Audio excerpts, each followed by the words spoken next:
Toujours dans le monde paysan, on a cherché à additionner les sources de revenus que la terre pouvait donner. C'est encore le cas aujourd'hui dans le Val-de-Drôme, particulièrement dans le Diois, avec la noix. Les vignes rapportent moins, la noix au contraire est assez généreuse du fait de la proximité relative avec le département de l'Isère, bien connu pour sa fameuse noix de Grenoble. Donc, depuis une vingtaine d'années, les surfaces de noyeraies s'étendent, dont la production est écoulée soit par des négociants, soit par des coopératives installées autour de Vinay, dans l'Isère.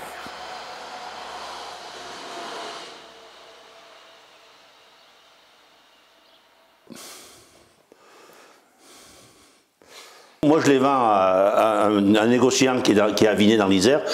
Et on en vend toujours un petit peu à côté à des amis. On fait des petits sacs de noix pour vendre. Parce que ce qui a le meilleur, enfin on peut dire rentabilité ou une plus-value, c'est les noix en coque. Et quand on peut les vendre en coque, c'est bien parce que, si vous voulez, la noix, ça perd 40%, quoi. On vend 40% de coquilles. Voilà, on fait un petit nœud au fond du sac et on fait des sacs de 1 kg. Hein. Les petites noix qui font moins de 28, on les garde.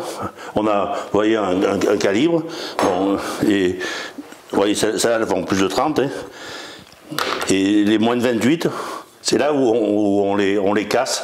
On les casse, avant on les cassait avec une tuile et tout, maintenant il y a des machines pour les casser. On va à Montlore où ils sont équipés. Et on fait l'huile de noix. Mais au départ, ce qui est plus intéressant, c'est de vendre la noix en coque. Hein. Mais là, c'est vraiment artisanal. Hein. On fait des sacs à la main.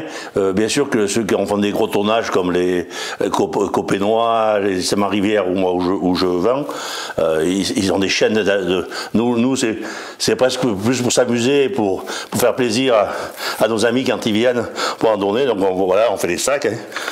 On fait des sacs, on regarde un peu que les noix soient bonnes. Oui, il y a toujours une, voilà.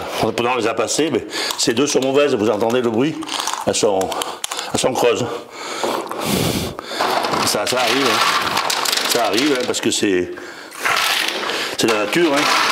Voilà, après on fait des sacs. Hein. Voilà, mais celui-là, il n'est pas... Voilà. Ben voilà, il y a 1 kg, hein, il faut en mettre encore un peu. Alors vous voyez, on s'organise un peu mieux hein, quand on s'y met à deux et on a vite fait une centaine de kilos. Hein.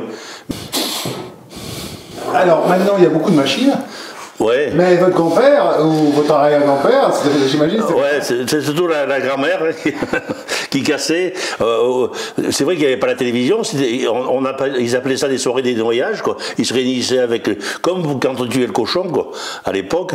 Moi je l'ai vu, hein, parce que bon, je suis né en 53, et mes grands-parents avaient une ferme sur Recouveau, là, et au coin du feu, on avait la tante qui cassait les noix, et puis il y avait tous les voisins au quartier de la gare qui venaient trier les noix, deux ou trois voisins, quoi. Et ils mangeaient le bout, après, la cochonaille, et voilà, ils noyaient toute la soirée, 2 fois par semaine, quoi. Et moi, je me rappelle, la grand-mère, elle arrivait à noyer 1000 kilos de noix, qui représentaient à peu près 300 kilos de cerneau, c'était pas rien, hein. Ils cassaient tout à la massette, hein. Et maintenant, ceux qui cassent 1000 kilos de noix, ici, c'est déjà un gros faiseur.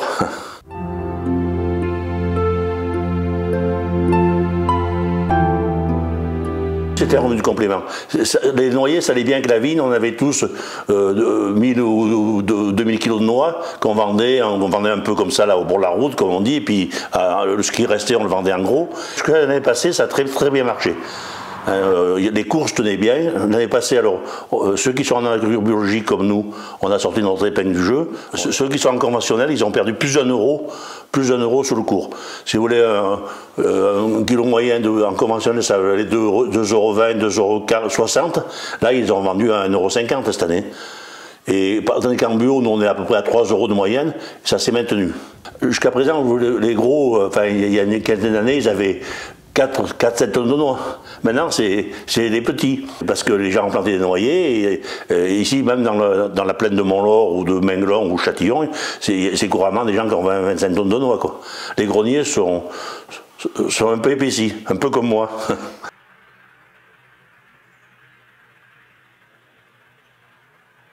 La noix, ça aime bien dans des terrains qui filtrent l'eau. Dans les très argileux, ça ne vient pas, quoi. Dans l'Isère, alors je ne veux pas faire une mauvaise publicité pour l'Isère, parce que c'est eux les numéros 1 en point de vue tonnage de noix. Mais la nôtre a beaucoup plus de goût, puis chauvinisme, c'est naturel, hein. On ne va pas dire que les nôtres sont moins bonnes.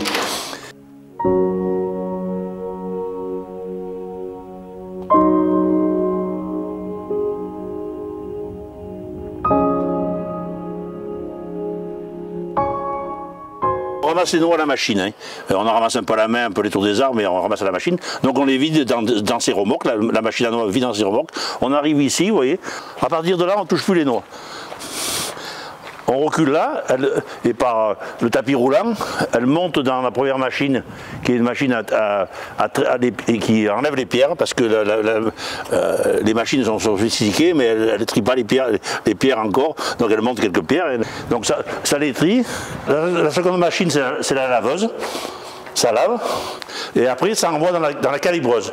On a une calibreuse qui est là, où on calibre les moins de 28, 28-30, 30-32 et plus 32. Bon, parce que c'est suivant le cours le calibre de la noix qu'on vend les noix plus ou moins chères, quoi. Et qu'est-ce que le public il aime mieux? Il aime mieux les grosses noix. C'est comme dans les beaux fruits, comme dans les pommes, parce qu'avant d'avoir des noyers, on avait des pommes, et toujours ils voulaient des belles pommes. Et honnêtement, c'est pas toujours les meilleures, hein. Et on sèche à peu près 9 tonnes de noix en 72 heures. Naturellement? Naturellement, oui, pratiquement naturellement.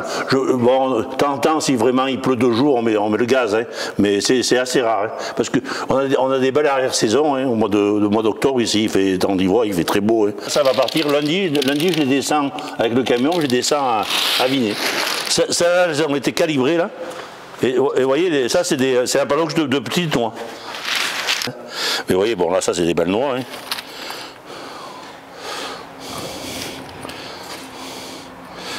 Et puis vous voyez au bruit, hein.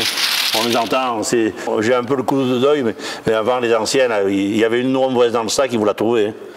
À cause du bruit? À cause du bruit, à cause du poids, de la densité. Je sais pas, c'est un peu comme la musique si on veut.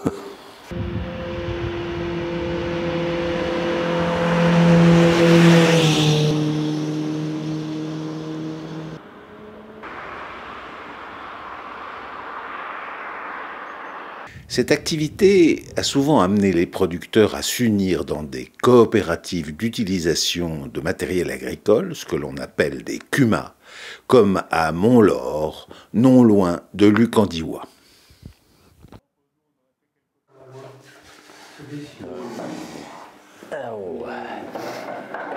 Le principe de la CUMA, c'est une coopérative, déjà une CUMA, hein, une coopérative d'utilisation de matériel en commun. Non, c'est comment? C'est du matériel agricole, oui. Le principe, c'est de pouvoir acheter du matériel à plusieurs et de s'en servir à plusieurs, quoi. Ça permet d'avoir du matériel plus performant. Là, c'est une installation, on ne pourrait pas l'avoir seul, quoi. Donc là, c'est vrai que ça permet d'avoir du matériel qui permet de laver des noix très vite. Là, le débit, on lave à peu près, je pense qu'on lave 2 tonnes équivalent sèche à l'heure, assez facilement, quoi. Alors que, voilà, je pense que si chacun avait son installation, déjà une installation qui va laver 1 tonne à l'heure, c'est déjà pas mal, quoi. Et puis ça permet de renouveler le matériel plus souvent aussi. Moi, je me rappelle déjà, même quand on était en CUMA, il y a une vingtaine d'années, le lavage des noix, c'était pas une partie de plaisir, quoi. Il fallait quand même faire avancer les noix un peu à la main à des endroits, il fallait trier des grosses pierres à la main, il fallait trier le bois. C'était assez pénible. Aujourd'hui, là, depuis 1 an ou 2, où on a vraiment une machine performante, pas dire que c'est un plaisir d'aller laver, mais c'est plus pénible du tout, quoi. Les coopérateurs revendent tous à peu près comme vous dans l'Isère, ou bien chacun... Pas forcément. Chacun se débrouille après. Chacun se débrouille. Je pense qu'il y en a... il y en a peut-être une bonne moitié qui doivent vendre à la coopérative, ouais, comme je vous disais, et l'autre partie qui vendent à des négociants et d'autres qui se débrouillent pour vendre eux-mêmes, hein.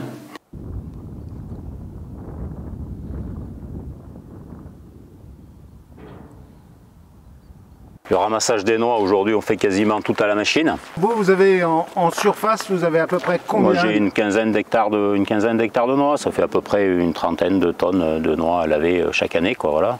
Sachant que dans la CUMA, on doit laver autour de 200 tonnes de noix chaque année, quoi. Entre 150 et 200 tonnes de noix, ouais, je pense, à peu près. Une quinzaine d'hectares, c'est considéré comme beaucoup ou pas beaucoup? Non, c'est moyen. Après, si vous allez, ça dépend où vous allez. Si vous allez dans l'Isère, c'est pas forcément beaucoup, non, ouais. Celui qui a que des noix, c'est pas forcément beaucoup, quoi, voilà.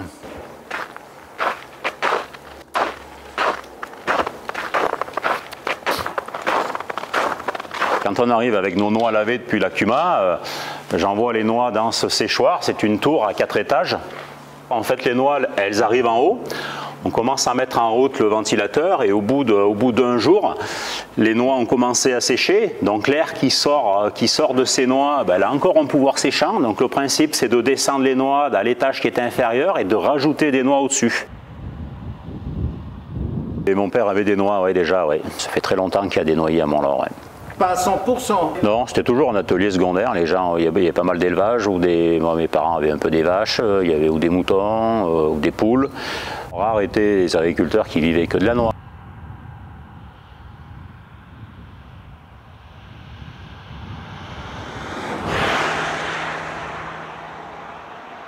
Les vendanges, c'est plutôt en septembre, les noix, c'est plutôt en octobre.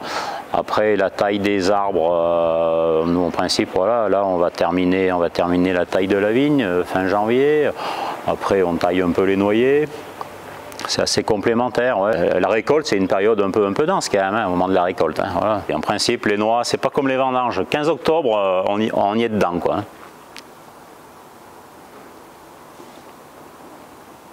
Mon père a vendu à la coopérative pendant pas mal de temps et avant ça, il vendait à un négociant. Ici, c'est où on vend dans une coopérative.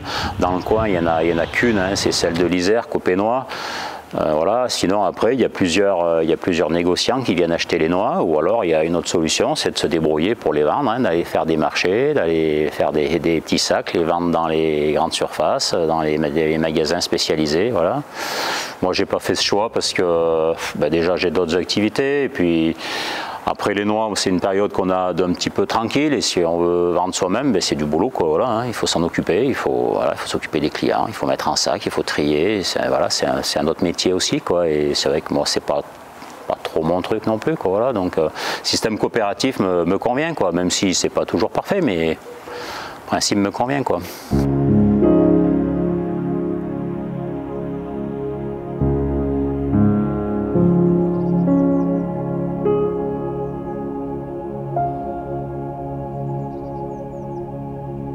Quand j'étais petit, ouais, je me rappelle mon père vendre un arbre ou deux pour des belles sommes, quoi. Hein. Des fois, d'avoir un gros noyer, d'avoir des gros noyers, c'était un peu une réserve d'argent, quoi, avant. Aujourd'hui, le bois de noyer, c'est plus du tout... déjà, c'est beaucoup moins à la mode. Hein. Le problème des noyers, c'est qu'il faut, contrairement à la vigne, c'est qu'il faut du temps avant que ça produise. Combien? Il faut... Quand on les plante, il faut avant 6-7 ans, on ramasse quand même pas grand-chose, et avant d'avoir des noyers en pleine production, il faut presque une quinzaine d'années, quoi. Donc c'est long, quoi. Bon, on a des nouvelles variétés qui permettent d'arriver à production un peu plus vite, là. Au bout de 8-9 ans, au bout de 8 ans, on commence à ramasser un peu des noix, mais bon, c'est long, quoi. Alors que la vigne, au bout de 2-3 ans, on commence à récolter, quoi. Et on peut récolter une récolte normale si ça se passe bien, quoi. Donc, voilà. Si je comprends bien, vous récoltez peut-être en ce moment des noyers que votre père a plantés. Ah, tout à fait, oui. Ouais. Et les noyers que je plante aujourd'hui, ça sera pour mes enfants s'ils s'installent, ou pour quelqu'un d'autre. Ouais. Peut-être un peu pour moi quand même, je ne suis pas si vieux que ça, mais... Si on est passé en bio, c'est parce que c'était vraiment une envie de travailler en bio, quoi. C'est des contraintes parce que, oui, du coup, si on veut plus avoir d'herbe, il faut travailler. Il faut travailler le sol, ou alors, si on veut, au niveau de l'azote, c'est aussi une contrainte. L'azote en bio est plus difficile à trouver et coûte beaucoup plus cher que l'azote en conventionnel. En noyer, les contraintes sont pas énormes quand même. Hein. Et là, aujourd'hui, ça fait 2 ans que le prix des noix en conventionnel a fortement chuté pour arriver à des différences qui sont de l'ordre de presque 1,50 € du kilo cette année, en 2020. Donc c'est énorme et ben, pas mal de personnes se posent des questions forcément quand il y a des différences de prix comme ça. Donc il y a pas mal de conversions qui ont lieu en ce moment là. Donc dans quelques années sur le marché, ben, il y aura beaucoup plus de volume en bio et ben, si la demande ne croît pas, le prix risque de baisser aussi, quoi. Voilà. C'est mécanique, quoi, hein, c'est l'offre et la demande. Hein.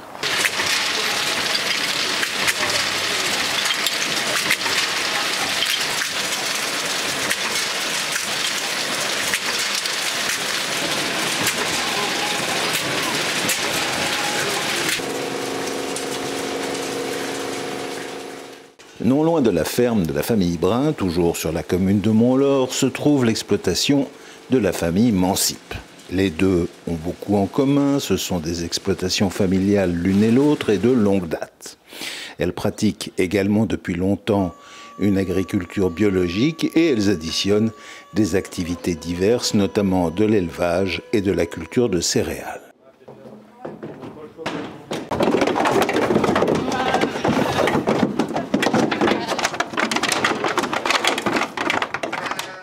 Mais chez les Mansip, on peut aussi produire son huile de noix, ce qui est assurément le produit vedette de cette culture.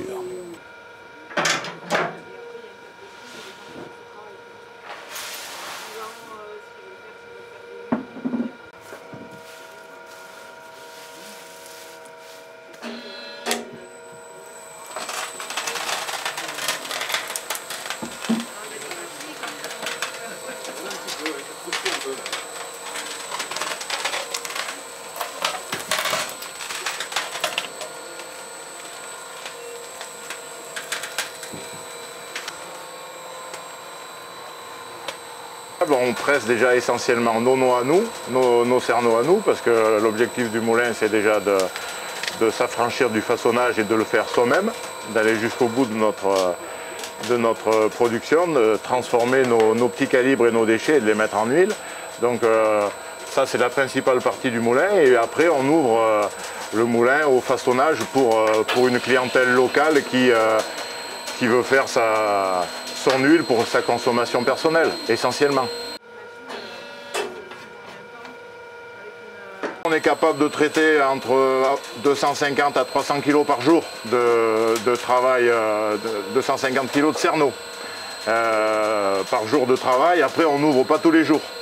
On travaille essentiellement sur la période creuse, donc décembre, janvier, février.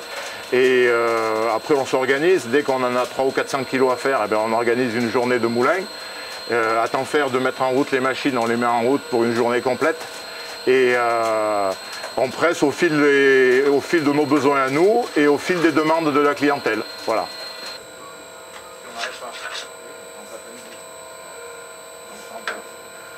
Donc l'huile du GAEC de la Bâtie, elle est vendue essentiellement sur un réseau de proximité, dans des petits magasins, des épiceries fines sur la vallée de la Drôme, plus un point un petit peu important dans le Lyonnais là, qui commercialise pas mal d'huile de noix, et puis un petit peu de vente à la ferme aussi. Et après, eh bien, la petite clientèle qui vient ici pour faire son huile, c'est essentiellement pour sa consommation personnelle. C'est des gens qui ont 2-3 noyers, qui cassent leurs noix et qui nous les font transformer pour leurs besoins personnels, plus quelques agriculteurs un petit peu comme nous, qui viennent ici rechercher un façonnier pour faire de l'huile de noix en un peu plus grande quantité, pour la vendre eux de leur côté dans leur propre réseau, quoi. C'est des machines qui font que reproduire une méthode ancestrale. Voilà, la meule est en inox alors qu'avant elle était en pierre, mais c'est exactement le même fonctionnement. La chauffe, avant c'était des poêles en cuir, aujourd'hui c'est une poêle en inox sur une plaque en fonte. C'est rien de bien nouveau non plus. La presse est plus puissante, mais c'est le même principe que sur les moulins classiques qu'on pouvait connaître il y a une centaine d'années, qui étaient souvent animés avec souvent de l'eau. Voilà, nous aujourd'hui, c'est pas la force de l'eau qui fait tourner notre moulin, quoi. Voilà.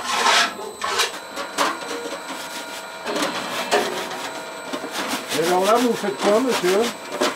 Moi, je nettoie un peu les scourtins, ce sont les filtres qu'on utilise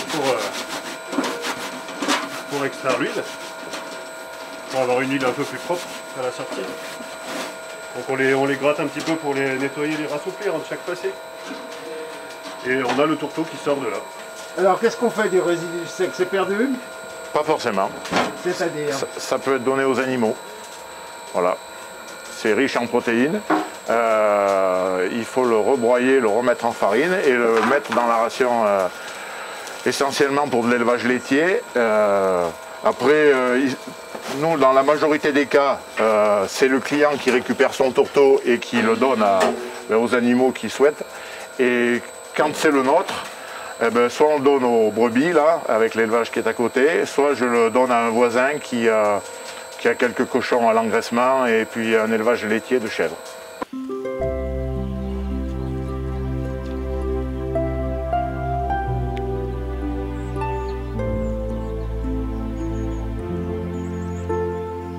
Le public connaît bien certains producteurs de noix, ceux qui, comme Patrice Archinard à Barsac dans le Diois, ont une production modeste, mais qui, en vendant directement sur les marchés, arrivent à s'y retrouver.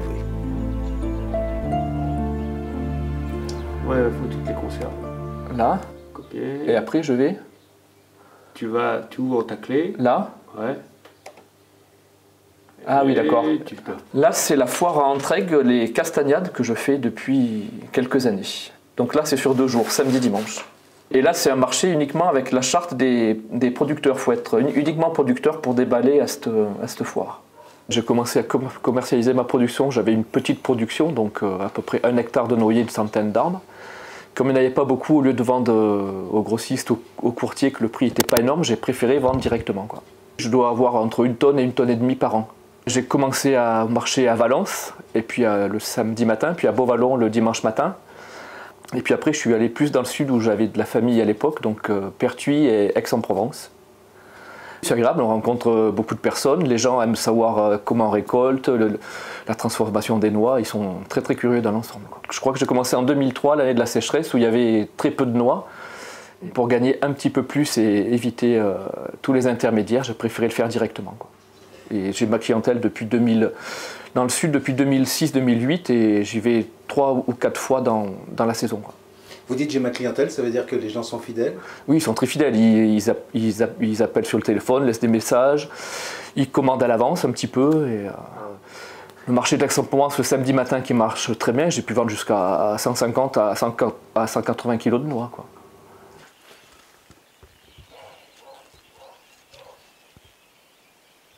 Alors vous faites tout à la main? Oui. On passe 2 fois, 3 fois. Ça dépend. Tout dépend comment elles veulent tomber, quoi. Je mets à peu près 3 semaines, je pense. On passe plusieurs fois. Quand on les secoue au secoueur, quand ça veut bien tomber, les noix sont fendues. On n'exagère pas trop. Puis après, s'il repleut ou avec le temps, elles retombent derrière, quoi. On fait 3 heures le matin, 3 heures l'après-midi ou 4. C'est pas des grosses journées, quoi. Puis entre 2 passages, on attend une bonne semaine des fois. Ah voilà. Oui, c'est très aléatoire d'une année à l'autre. Cette année, elles sont très bien tombées. Il y a 2-3 années en arrière, elles ne voulaient pas tomber, il n'y avait pas d'humidité, elles restaient dans les coques et à la laveuse, il fallait passer beaucoup plus de temps pour les laver.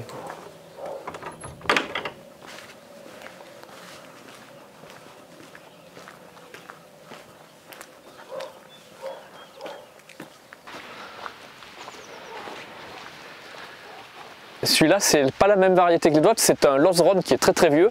Ça fait des toutes petites noix, on s'en sert pour faire ou des cerneaux ou de l'huile de noix. Beaucoup de personnes s'en servent pour la pépinière, pour faire des porte-greffes justement. Ouais. Ça veut dire que pour avoir un bon noyer, il faut qu'il soit greffé? Oui, greffé avec plusieurs variétés, franquette, maillette, Lozron, parisienne. Moi j'ai de la franquette et de la parisienne. Et ça veut dire quoi? Ça veut dire qu'à la sortie, c'est pas le même goût? Il y a une petite différence en goût, pas énorme, mais après c'est la grosseur de la noix ou la forme de la noix. Je dois avoir entre 1 hectare et 1,5 hectare à peu près. Mais j'ai des petites parcelles où il y a 5-6 noyers, après j'en ai 2 ou 3 qui a une trentaine d'arbres. Donc au total il y a entre 100 et 120 arbres je pense. Soit il faut en avoir beaucoup plus des noyers, beaucoup plus de production et vendre aux grossistes ou aux courtiers, ou alors rester petit puis se débrouiller de vendre tout seul, quoi.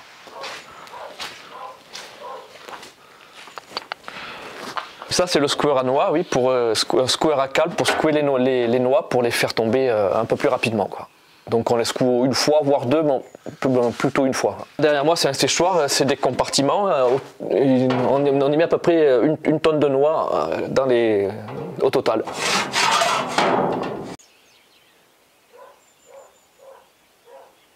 Donc je calibre les noix, les petites je les mets de côté, je fais des cerneaux de noix comme ce qu'il y a là dans le petit sachet. Là. Donc je vends les noix entières de calibre normal, les petites je les casse pour faire ou de l'huile de noix qui est là, ou les cerneaux. Quoi. Donc on essaie de valoriser tous les produits de la noix. L'huile de noix je fais pas moi, je fais faire à une personne qui a un moulin, parce que moi j'ai pas le matériel, il faut du matériel très spécifique, et il faut avoir le tour de main, donc j'amène les cerneaux au moulin, donc les cerneaux cassés, un peu moins jolis, et je fais de l'huile. Je les casse artisanalement avec une petite massette, et c'est très très long pour casser les noix, donc il faut les casser, il faut les trier. Je le fais en fin de journée de travail un petit peu tous les soirs ou les jours de pluie, donc je commence, je sais pas, vers le 15 novembre et jusqu'à Noël à peu près. Mais pour faire 1 kg de cerneaux, il faut 2 kg de... Non, pour faire 1 litre d'huile, il faut 2 kg de cerneaux. Et pour 1 kg de cerneaux, il faut 3 kg de noix. Donc c'est quand même long. Quoi. En écoulant par une coopérative, vous vous en sortiriez pas? Ben, on gagnerait 2 fois moins, je pense. Largement. Quoi. Mais après, je ne compte pas le temps que je passe sur le marché pour emballer les noix, pour casser les noix, faire des cerneaux. Mais après, c'est un plaisir pour le faire aussi. On rencontre sa propre clientèle, c'est différent. Quoi. Mais il y a de plus en plus de personnes qui font comme moi, qui en vendent une petite partie ou leur totalité s'ils n'ont pas une grosse production, pour justement valoriser beaucoup plus. Parce que le cours de la noix depuis plusieurs années a tendance à s'effondrer énormément. Donc vendre en gros aujourd'hui, moi je trouve que c'est pas très valorisant et on ne gagne pas énormément. Quoi. Ou alors il faut des quantités très très grandes. Quoi. Ces 2-3 dernières années, je suis resté au même prix, j'ai pas voulu bouger volontairement. Quoi. Mais après, on regarde ce qui se fait sur les marchés, on regarde ce que les grossistes font, on essaie de se mettre au prix au plus juste, quoi, sans exagérer.